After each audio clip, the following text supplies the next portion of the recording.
Thank you very much for joining me. I'm Nola Simon. I'm the host of the Hybrid Remote Center of Excellence, and I am pleased today to have Karen Eber, who is the author of The Perfect Story, and somebody that I met on Twitter. She's actually a storyteller, she's a consultant, and an author. Is there something else in your introduction that I'm missing? I'm a piccolo player. That's, the most important one. I play the piccolo. No, that's all goodness.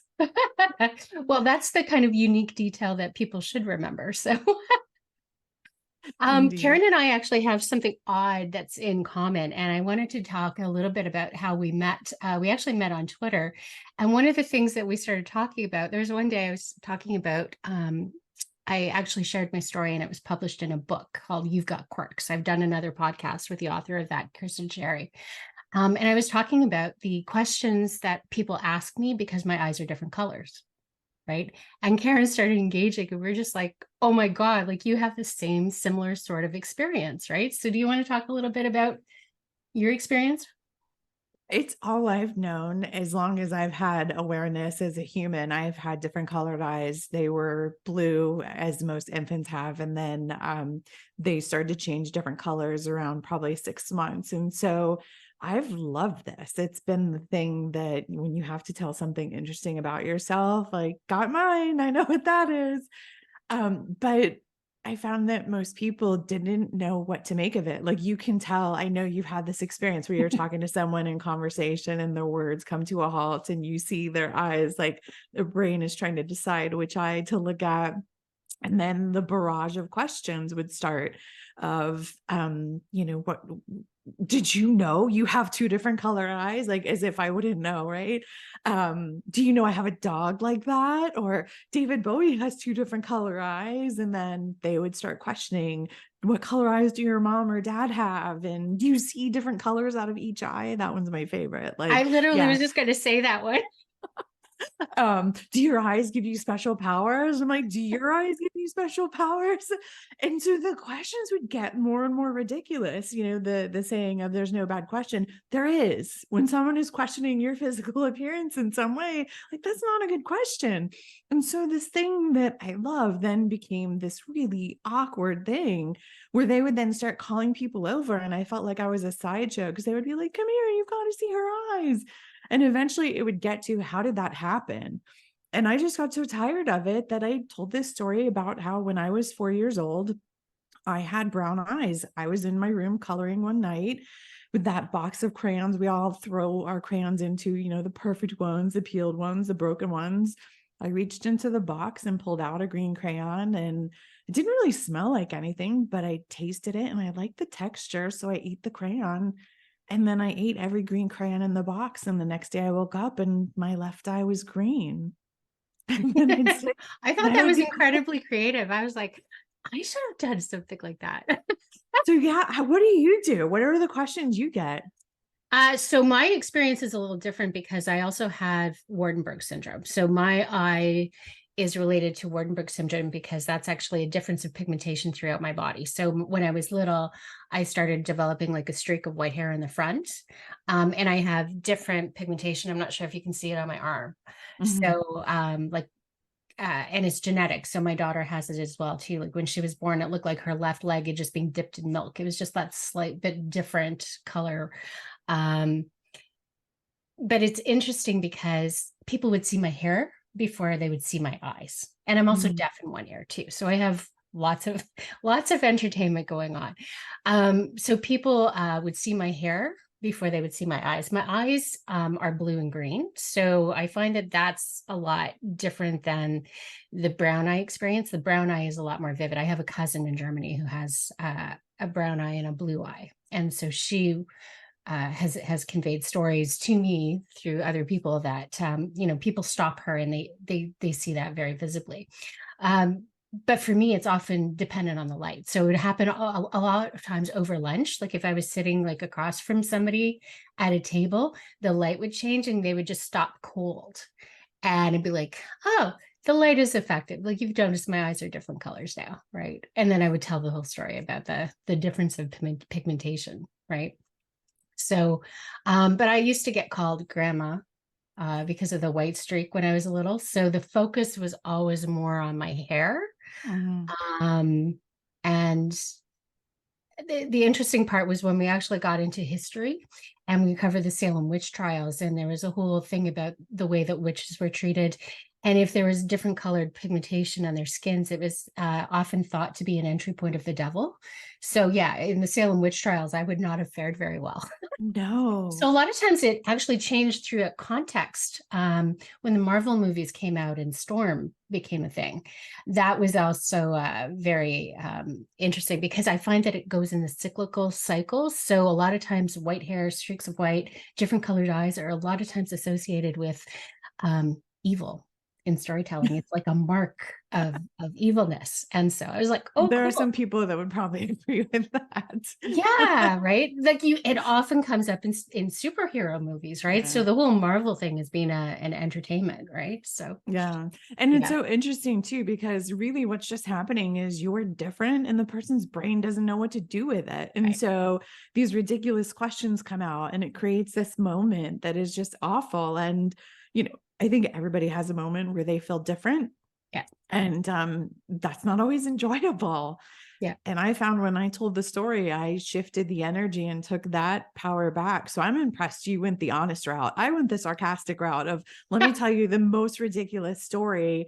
But what was always funny is that I'd finish the story and I would be quiet and people would look at me and I could see their brain like trying to make sense of, is she for real or not? Like, I don't Right. know if this story is true or not. And so, yeah, that's why I put a crayon on the book. Yeah, no, I thought that was amazing. And the fact that your dad actually did like a whole cutting board with the book Same here. outline. Yeah. Do you have it there? Yeah. Oh, He did that's so a cool. My wood husband is a mock-up of it. carpenter. So when you were like, oh, it's lasered on, and I'm like, oh yeah, I know how this works. So Yeah. but it's such a good job. He did such an amazing thing. So It was very so beautiful. touching. Yeah. Yeah, no, I loved that you had that on your book. So so that's how we actually kind of met, because when you actually have that type of common experience, people don't think it's a really big deal, but sometimes it is. It affects your sense of belonging. Even simple questions, like I remember when I went to go get my driver's license, and you fill out forms, and you're like, "What's your eye color?" And I'm like, I remember asking them what they wanted me to put, I and always just do hazel. so I picked blue because my blue eye is my favorite eye color. And like the guy was just like, I don't care, like just fill it Right. out, Whatever you right? want, lady. But But it's it's the like, same thing, like even avatars or emojis or all of thank that. you. You don't get to do this. And I was on a podcast where they very, very kindly drew an image of me and got the eye color wrong. And like, is it a big deal? No, but it's a part of your identity. And so after a while, it's like, um I'm coming from an incredibly privileged place because there's a lot of people that are getting biases against them, or they are not Mhm. being included for reasons and things that are far more painful. But when you're not included and you're treated as weird, it is never fun. So yeah. Yeah. And it's even on a story that was actually about my experience. So the book, You've Got Quirks, it's represented. It's cartoon, it's for kids, right? They switched my eyes. And it's like, No. yes. And so, uh I mean, at that point, it had been published once I realized, but it's like, okay, what do you do? But I'm looking at that and I'm like, but that's so endemic of the situation, right? Because people who, and honestly, I find it with hearing as well, too, because most people, the default is you've got hearing in two ears, right? Or you're deaf, right? There's right. not really a lot of support out there and a lot of stories about what it's like to have unilateral hearing loss, right? So I find that that's interesting as well, too. So the thing I about did have just one quick note. I did have a really cool moment this past year. I got to give a keynote to ophthalmologists, and I was oh, like, hello, I'm a heterochromian. And they all understood what that meant. It was so nice. oh my God. Yeah. People do not know what that word means at No. all. And so it was so funny because when you find people who actually understand or who have similar experience, you kind of latch onto it. I remember finding like an Instagram page for Waardenburg syndrome. And I was looking at all of these pictures of these people who look like me. And I couldn't explain it because it's like I've never seen anybody who really looked like me. Um, because like you almost never meet somebody who has like the streak of white or the different colored eyes, and like to have a visual representation and see hundreds of different people like that, it was like, oh my It's God, right? huge. Like it's, yeah. So I found Instagram because there's a heterochromia hashtag for Instagram as well too. But like you said before we actually started recording, it's hard to record. It's hard to take pictures of. Yeah, it is very hard. Yeah. By the way, for everyone listening, July 12th is National Different Colored Eyes Day. We're going to say North America region, not just any one country. So mark this on your calendars and send love to your favorite heterochromians in July.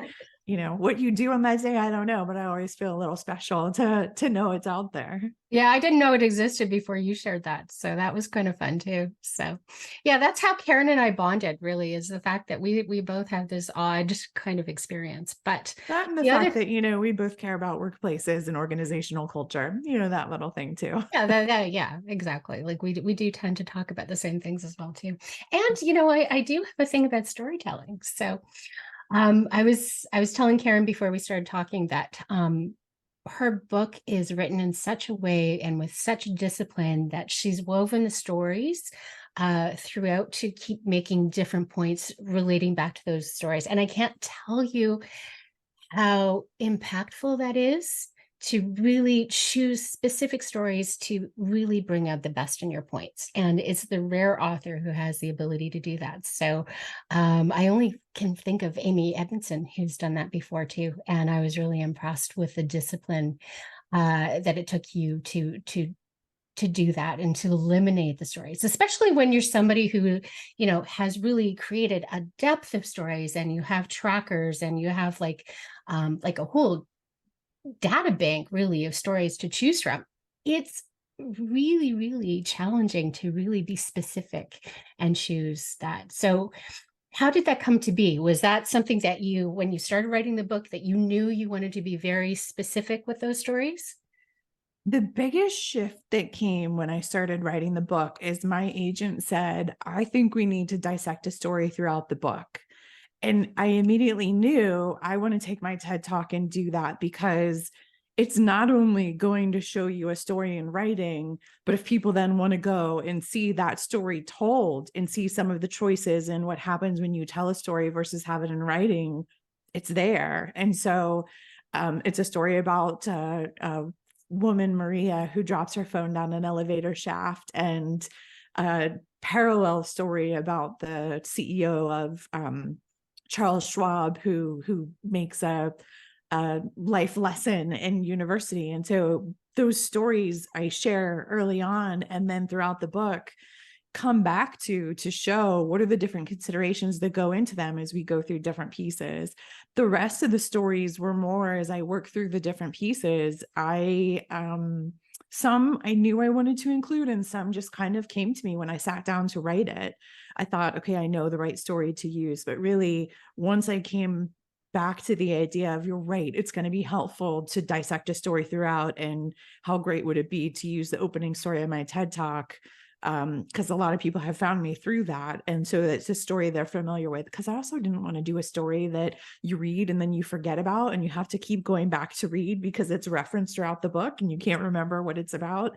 So that, I think, helped it all give the structure that was going to be really meaningful to people that are trying to think about different nuances in a story. Yeah, no, I think you got excellent advice there, because I got to tell you, the first thing I did was watch your TED Talk, because I knew it was going to be referenced, and Yeah. it really made it impactful. One of the pieces of advice that I give people is be bingeable.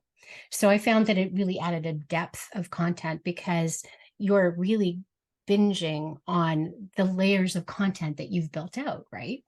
And especially when you actually use that story and you started talking about the hand gestures and how you actually embody the stories. Yes. Yeah. Yeah. That really made a difference, because I watched the speaker reel this morning, actually, just to prepare as well.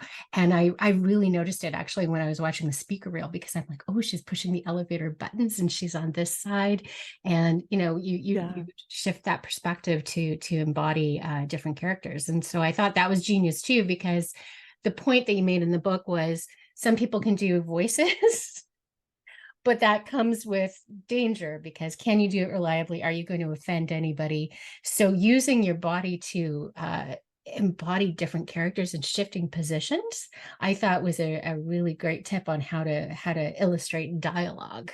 Yeah. And it was Yeah. important to me not just to show how do you get ideas and how do you construct it, but recognizing that if you are telling the story, there is all of these considerations in terms of your inflection, your pace, your gestures, the way you are bringing people into the story that is so much a part of it. And, you know, constructing a story is one thing, but a story on the page is different than the way a story is told live. And so I thought it was going to be a helpful way to be able to give some of those visuals.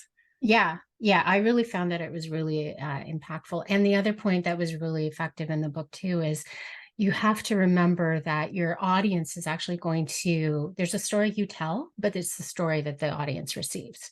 So the fact that you're embodying it and you're giving them gestures helps you ensure that they're going to receive more of the message you intend and less of the assumption, I think. You think Yeah. I that's mean, true?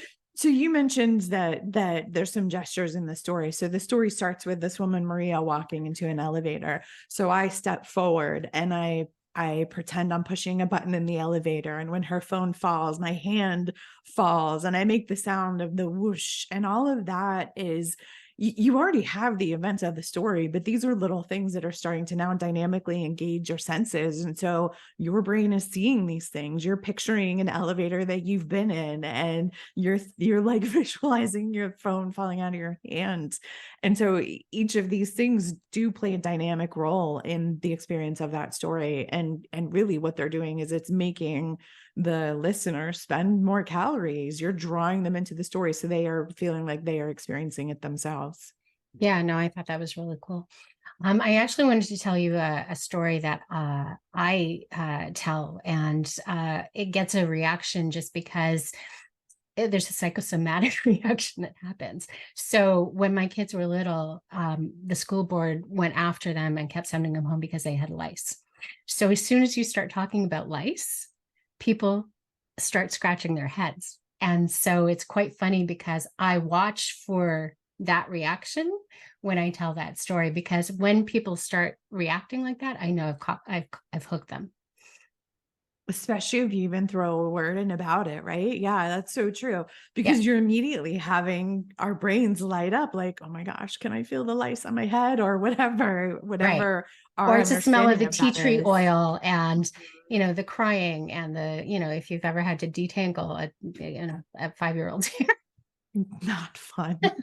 It's you stressful, and like the shame and embarrassment, like because I had to have the principal check my hair because at one point it kept going Mhm. on for so long. They're like, are you the carrier?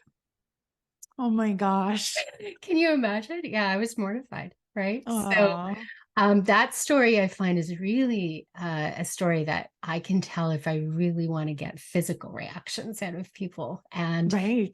And if I set it up well enough so that they can understand the stress and the heartache and everything that whatever, they're immediately supportive of what I did afterwards, which was I pursued changing the policy for 18 months because I didn't want anybody else to go through with it. And I got it changed, and it benefited 180,000 kids in our school board for like the last 10 years. So probably over a Amazing. million people have Right. benefited from the fact that I was like, you don't get to do this to anybody else. Right. Good for you. Yeah. So that's one of my power stories that I tell. I'm trying to be very conscious not to adjust my hair during all of this so that I'm not, trying to sit very still. Oh yeah, no, I know it's impactful. So, I wanted to ask you about the book. When you submitted it, you submitted it for blurbs, and I am such a fan of the blurbs that you got because I'm looking at this list and I'm like, it's Adam Grant and it's Daniel Pink. Somebody actually asked me who Daniel Pink was, and I'm like, I can't help you. You have to go discover Yeah. him all yourself. And then of course the one that I was really drawn to is Amy Edmondson because I really like her writing. So can you tell me some of the stories, because there's Dory Clark on the list. Like these are like the who's who. If I had a dream book of who I would want to blurb my book, these are the people that I would go to too. So How did Yeah, that experience Dory and play I know each other peripherally, and she was so kind and generous to do that, as was Randy Zuckerberg. Paul Zach, if you are in the storytelling community, he is beloved and is so kind and generous. And I've worked closely with him and his team because I do talk about their research and some of the leading edge things they have in the book. Frances Fry has been a hero for the longest time. We were so close to being able to have her be a storyteller interview, and it just didn't work out schedule wise. And I was so grateful when Frances lent a quote or a blurb. Marshall Goldsmith, I mean, Mm. he's classic. And so I appreciated that. But the three that are really probably the most interesting stories are Dan, Adam, and Amy. You reach out and you don't ever really quite know what's going to happen. And Dan got back to me in a day, which is amazingly unheard of. The more famous the people, the faster they got back.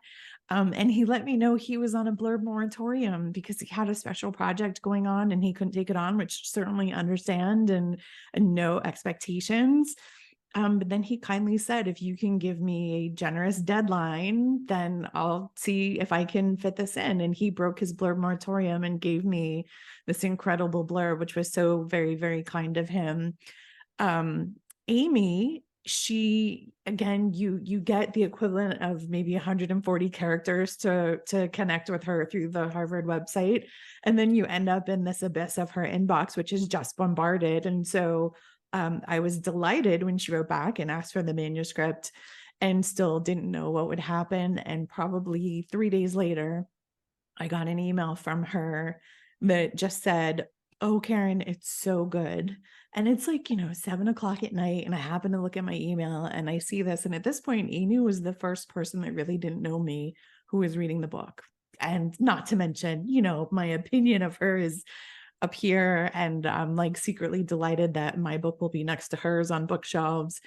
Oh, And I guess. Yeah. yeah, she's Yeah. my book neighbor, whether she likes it or not. And so she said, I still have more to read, but I just want to stop and tell you how much I'm enjoying the book. It's really masterful. And I just thought, how kind to stop and send a note. And so I was crying so hard at that point. My husband came over thinking something was wrong, and I just handed him my phone because I couldn't talk. And so that I remember thinking that day, like, no matter what happens with this book, I've already won, because like Amy Edmondson's now my friend. It was really amazing. And then Adam, you get through and he immediately lets you know that he's only able to blurb maybe 5% of the manuscripts he requests. That's not even the requests he got, the manuscripts he requests.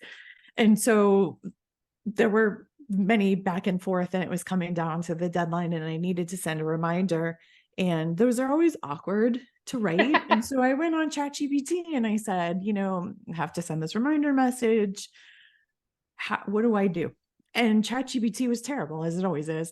And it said, like, you should call, "Hey, blurb maestro. So it's almost time for the blurb. And like, how about, being a maestro and writing a great," I was like, it was terrible, terrible. But I write the reminder of, just wanted to let you know, if you're able to do this, I need it by this date. P.S. ChatGPT, these messages can be awkward. So I asked ChatGPT what I should write, and it said I should call you Blurb Maestro. And so he's like, "I'll see if I can get to it." Signed it Blurb Maestro, which was super That's cute of funny. him. The deadline came and it went, and I didn't have his blurb. And, I certainly understood, and I moved forward. And then July 3rd at like 8 o'clock at night, something said, "Go check your email," on my phone. I don't know why, but I open up my email and there is Adam. And he said, "Is it too late to submit a blurb?" Now, the book, actually, I had gotten the cover that day and was going to press the day after on July 5th. I was like, Wow. literally could not have been any later. And I said, "If And you can get it to me, I will run to the printers myself." And so that we did a last minute working it into it. And it was an incredible blurb. And it was so amazing that he continued, even knowing he had missed the deadline. And I pulled some strings and was very grateful for my publisher to make that work, because it's really lovely. But there's always a story behind all of these. Oh yeah, no, and that's why I was kind of like, I need to know how you managed to get these because this is really super cool. And I know what you mean about Amy Anderson. I actually shared something of her and she commented on LinkedIn and responded to me. And I was like, Did you wow, how screenshot it? cool is that? What? Did you screenshot it? Oh God, of course. Yeah. Yeah. Yeah. Yeah, she's very like, what you see is what you get with her. She's Yeah. very genuine. And I mean, you see why she has led the cause on psychological safety and just how she treats people, yeah, in a really authentic and warm way. Yeah. I gotta admit that I did actually put out a, hey, if you'd ever like to be on a podcast, because I know your new book is coming out. I'd love to have you. So go through, for everyone listening, you can't always get through, but if you go through the contact information, I know she does try to do what she can. You never know. Oh, I know. Yeah. Well, I wanted to know how you did that, but I wanted to celebrate the fact that you got so many. And as I said, like it's a who's who, really super cool. I love that. Yeah. And that's great about him because I mean, honestly, like that week of July 4th is the hard week. Like I worked with Americans for years and like almost nobody is really around that week. So that Yeah. deadline, that's And, impressive. he probably was finalizing his own manuscript at the Yeah. same time, because our books are just a few weeks apart. So yeah, it's always, blurbs are such an interesting thing in book publishing. And anytime someone lends their name is just such a wonderful support. Oh, I know. Yeah, I had no idea, no understanding really of what went into actually getting author's blurbs. And my next guest, tomorrow I'm actually recording with David Burkus, which is really Nice. super cool because he wants to be the next Daniel Pink. And it's funny because I started following him because he had blurbed my coach, Carrie Twig. I didn't know who he was beforehand. So he doesn't even know this story. So this is a story I get to tell him tomorrow is like your blurb is why I'm connected to you. Oh, how neat. Yeah, that's one of the things I really kind of like about podcasting is you actually develop this whole like kind of network effect. And I've noticed that some of my stories and my episodes kind of really connect back and throw back to each other. And I don't know if anybody else is noticing this because I don't know if you never know who's listening and who's not, right? But I'm like, oh, cool. I'm noticing all these themes and these connections. So, Nice. so you've done like 50 podcasts, right, for this book launch?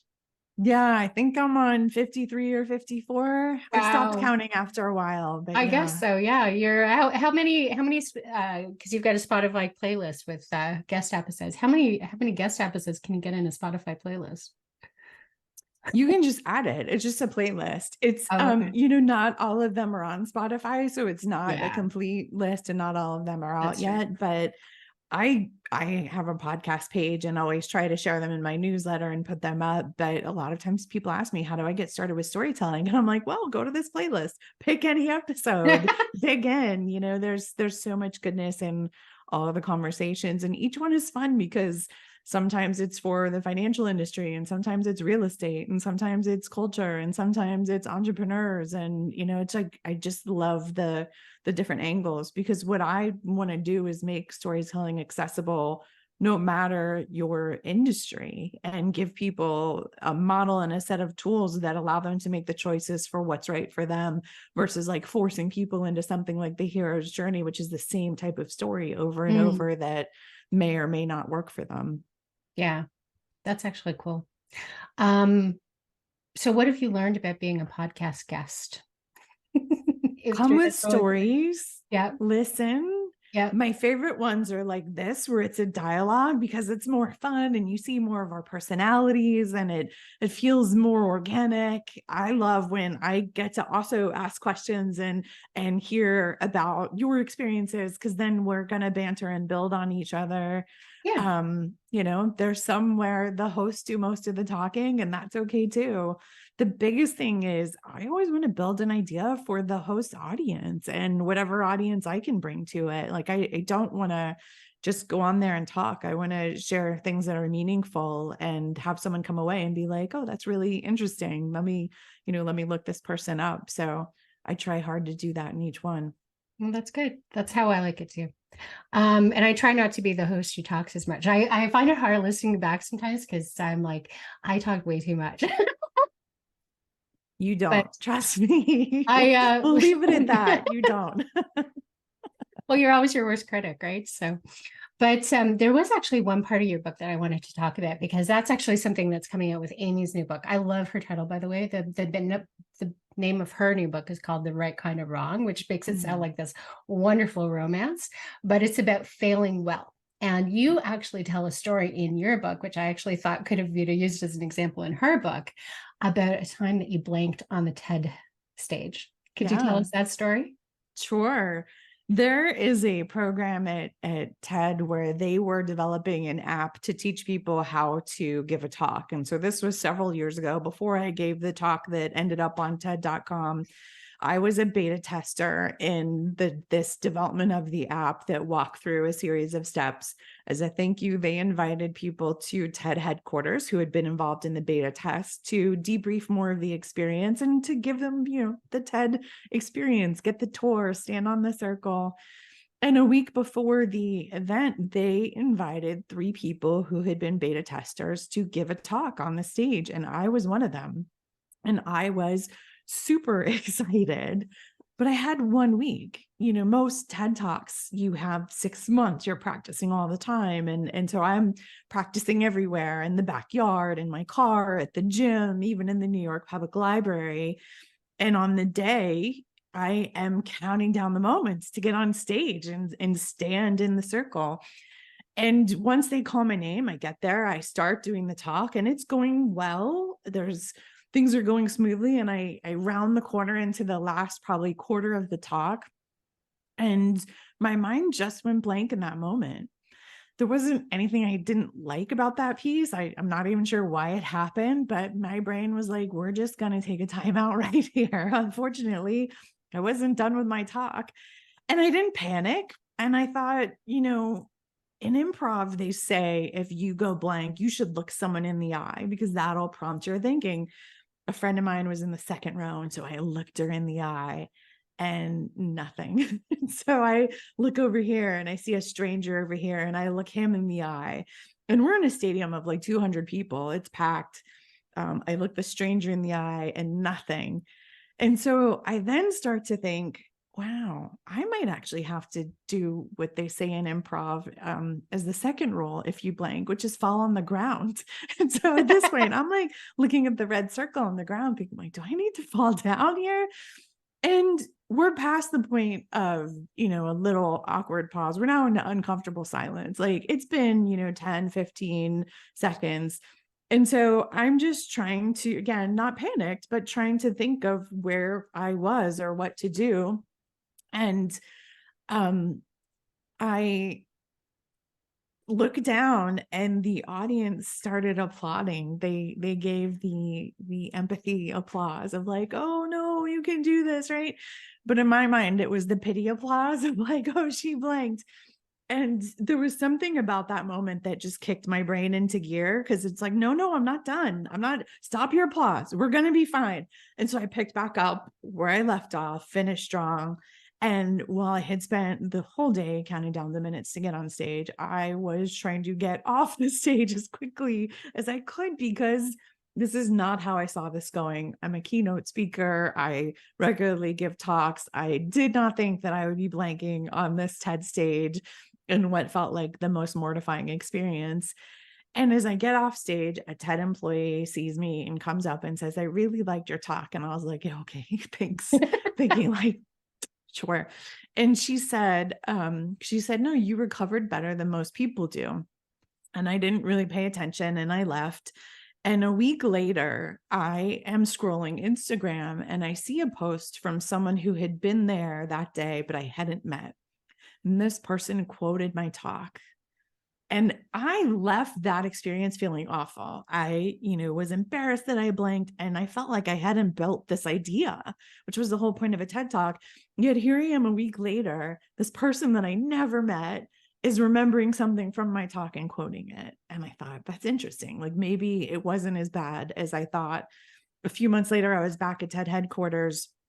They were for a different program to help on something, and they gave us a tour. And at one point in the tour, they said, "This is where we edit the talks." And I'm like, "You edit the talks?" They said, "Yeah, of course. Like people blank all the time. They have to go get water. They forget where they are. They want to check their notes. Like it happens all the time. We just edit them for time. Like no one wants to see dead air like that."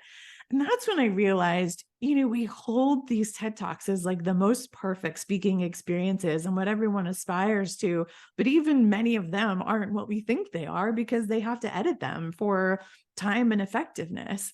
And I realized like this story I had been telling myself of I failed, I didn't build an idea, how awful, was so wrong because I was more relatable to that audience because I was real and authentic, and that's what they responded to. It's not the perfection and the most perfect delivery. It's when people feel like, oh, I'm getting the genuine person here. And that, blanking was such a gift because I'm no longer afraid of that anymore. I know many people share that as a public speaking fear. It's not one of mine, and I have learned to approach and have fun with them, and was so grateful when I did have the opportunity to get an actual TEDx to have a different experience and really enjoy it. But yeah, it's one of those moments that felt like such failure, and then when you look at it, you realize that wasn't failure at all. Why did I think that? Yeah, it's important the story that you tell yourself, right? And the point that you made in the book too is like comedians often like have jokes that just don't land, and they don't land in that moment. They try it again. It's going to come across differently to a different audience in a different moment, right? So to keep going and have fun of it and make fun of something that doesn't quite go right, and work it in and use it as an example later on. And so I thought that was a brilliant story to tell, especially since you are actually like a speaking coach, right? So uh, it really just made your advice really resonate, and your point about being vulnerable in increasing trust is such an important leadership advice that I don't think enough people take. So Yeah, much of my work is really working with C-suite on how are they establishing trust in their organization? How are they helping shape their culture by demonstrating what is encouraged or discouraged? And so there is a big cultural piece of this from my background as being a head of culture and a business in GE. But there's also a communications piece of this too, because they go hand in hand. You don't shape a culture, you don't create a workplace that where people can thrive without thinking about what you're saying and how you're saying it and how you're building trust. And so I always say I'm building leaders, teams, and culture one story at a time because they're all hand in hand. yeah. And before we actually kind of start to wrap up, there was one question I wanted to ask you, and that's about the mandates. So you have a beautiful chapter on how storytelling can actually be manipulative. And Yeah. that's actually something that I see come out in a lot of the articles that happen around hybrid or remote. There's an agenda, there's a manipulation that's happening in terms of the narrative that people want to spread. And so could you talk a little bit about how that manipulative piece of storytelling can actually erode trust? Yeah, I get the question. I think you probably get the same exact question of when do I tell a story or how do I communicate this? Like, oh, we're going to return to office. What's the story I should tell? You shouldn't. You shouldn't. If you are trying to dress up a decision, a policy, a mandate, and a story, you will immediately lose the trust of your workforce because they're going to feel like you are trying to give propaganda. You're trying to dress up a situation that doesn't feel genuine. People sniff out things that don't feel realistic. So anytime there's a decision like that, you want to just communicate it. Treat people like adults. Tell them what the decision is and what's expected of them. Anytime you are really trying to think like, what's the story I can tell to make this more digestible? It's probably not a moment to tell a story because it's not about making something digestible. Stories are going to help you understand about what some great leaders do in your organization or the things that teams are doing that create wonderful workplaces or accomplish great things. Those are the stories that you want to be intentional about telling in your culture or about the mistakes you've made and what you've learned from them. But the moment you start trying to dress up decisions, policies, mandates, and a story is the moment you're going to lose your audience. And people sniff out that, and the moment they detect that, you lose that trust, and it is almost impossible to regain. Yeah, absolutely. And I had that actually, a large government organization came to me and they had decided to force a return to office mandate, and they wanted to bring me in as a speaker to convince people why that was a good thing. And I mean, yes, it's a great gig, but at the same time, it's like ethically, I don't agree with return to office mandates. I do not think that it should be mandated, but I have lived through an office mandate. So my challenge was, how can I actually do this in such a way that it's going to be true to me ethically? And the only way that I could really come up with a story or a presentation that would work to fulfill their goal of engaging their employees and allowing me to tell my story was to really lean into my story itself and just basically look at the emotions and the process that I went through. Because if I hadn't lived through a return to office mandate, I wouldn't be doing the work that I'm doing now. Yeah. So Yeah. how do you change the perspective of, yes, this is going to suck immediately, but how can you leverage it in such a way that strategically, if you're looking longer term, what can this lead to? Well, and what's And I'm like, that's powerful the only way about I can tell this story. Yeah. And what's powerful about you telling that story is you helped the employees feel seen because you're expressing emotions that they're feeling. But I bet you also shifted the thinking of the leaders who were like, oh, I didn't think about that. Oh, you're right. I should watch for that. Okay. It's helpful to, excuse me, it's helpful to ground myself with what my people might be feeling. Like you put empathy in at different levels, which is very much needed. And it Yeah, almost becomes like what to watch for and how to navigate this versus exactly. here's why this is so great. Right. Well, because the return to office mandate is awful on so many levels, right? It's Yeah. awful for the people as an individual, but people also often forget, like the leaders who are actually asked to enforce the mandates, those are the people who tend to actually have families and caregiving obligations, and they may personally not appreciate the mandate, but they're required to actually enforce it. And so you have to appeal to them as a person, but also a leader, because they're being asked to do almost an impossible job Yeah. and enforce something that they truly don't actually believe in. So how do you support and empower somebody who's in a no-win situation? And that's the only way that I could tell a story. And I actually didn't Nice. actually get to tell it because, well, they went on strike and everything just kind of disappeared. But hey, hopefully they've It got a took care of better itself. scenario Yes. going. Yeah. Yeah. I am adding structure into the podcast because I'd had Yeah. feedback from guests that they wanted to have certain things where we could kind of like be guaranteed that we would cover. So one of the questions I ask is actually about questions. What is your go-to question that really gets a response that resonates? It's almost like you get a full body answer. My lawyer, for example, when my job was restructured, asked me if I was being set up for success. And it was like a full body no. Like I could just feel it in every part of my body. Do you have a question like that? Do you find effective? I do. It's whether it's with an individual or a leader or a team, I will encourage them to ask people, how would your friends and family describe work here?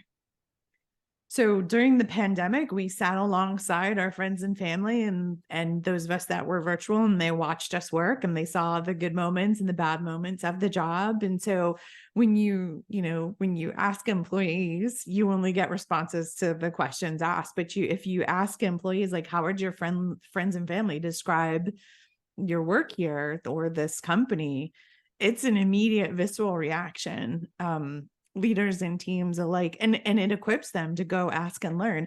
It's not, I think the fear is always, oh my gosh, it's going to be terrible. It's not. There's often really nice recognition of the opportunities or growth that someone had or the great leaders, and then the challenges. And so I find that when people and companies are looking to think about how they are making dynamic shifts in their culture, that one cuts through the noise and it gets really real on what is working for us and what isn't. Yeah, I actually look at a different question. It's a similar sort of question, but it's like, how do you introduce somebody when you're actually out just walking your dog? What do you tell them about your work? And I find that that's actually illuminating that question as well too. Yeah. So what's your favorite vision for the future? So the work that you do now, if we take it and we look 5, 10 years in the future, what's your favorite vision of the impact of the work that you do now? I think part of the reason that companies are struggling with things like return to office is a little bit of a dated mindset. So, so much of work through maybe the early 90s was about sameness. You were hiring people for roles, not individual talents, and the roles were, it was all the same. We go to an office and we work on teams and everything was done pretty much the same. And then this recognition came in that it's not about sameness, it's really about the unique talents that we can bring together.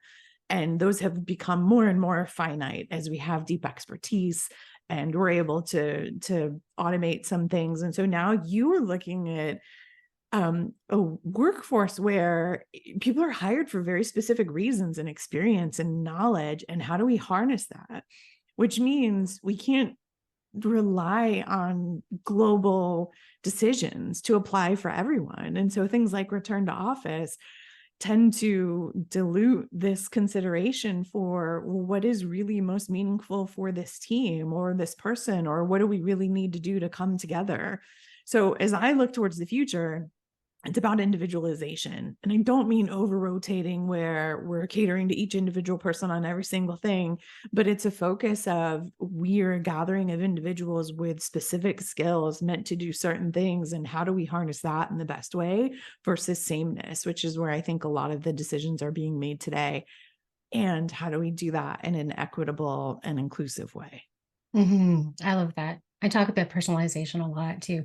And you're right. It's not about tweaking everything to the individual, but it's like, where are the places that you can, because you want people to be seen and heard, and personalization, that individualization, that makes people feel seen and heard. Like, I feel like return to office decisions are being made for real estate and they're being made for the weakest link, which is the manager that doesn't know how to develop in different ways, both of which are important problems, but problems that probably should be addressed different. And Right. so if you're looking at how do we do our best work for our customers or how are we tackling whatever and define it that way, that could be different. And so it's a shift in perspective and a shift in the questions we ask. Yeah, no, I agree. I agree. Their data and storytelling for hybrid remote is actually interesting as well too, but that's a whole more deep, more in-depth, detailed conversation. So is there anything that you wanted to leave people with to think about? Maybe you want to talk about what we put in the show notes. So your website, your YouTube video, your speaker reel, anything else that you would like to Yeah, the biggest mention? thing is that storytelling is not a soft skill. It is truly the way you are going to build trust, that you are going to make change, that you are going to connect with people. And I feel like attention is the biggest gift people can give. And so you can either waste it by talking at people without preparing, or you can tell dynamic stories and maximize those moments. And so the book is there meant to guide you through that. If you want to get started telling stories, I have a brain food newsletter that has all these different story-based posts that can get you started in thinking about some of these things. And yeah, I look forward to hearing stories from people. Yeah, it'd be great. I love stories, and the best thing about stories is they're applicable to so many areas in life and so many industries. It's not just knowledge workers. It's you can use it everywhere, right? In any profession. So Absolutely. perfect. Well, thank you so much, Karen. I really appreciate you joining us, and I wish you all the best with your book. It's an excellent resource, and I really highly recommend it. So Thank you so much for having me. yeah, you're welcome.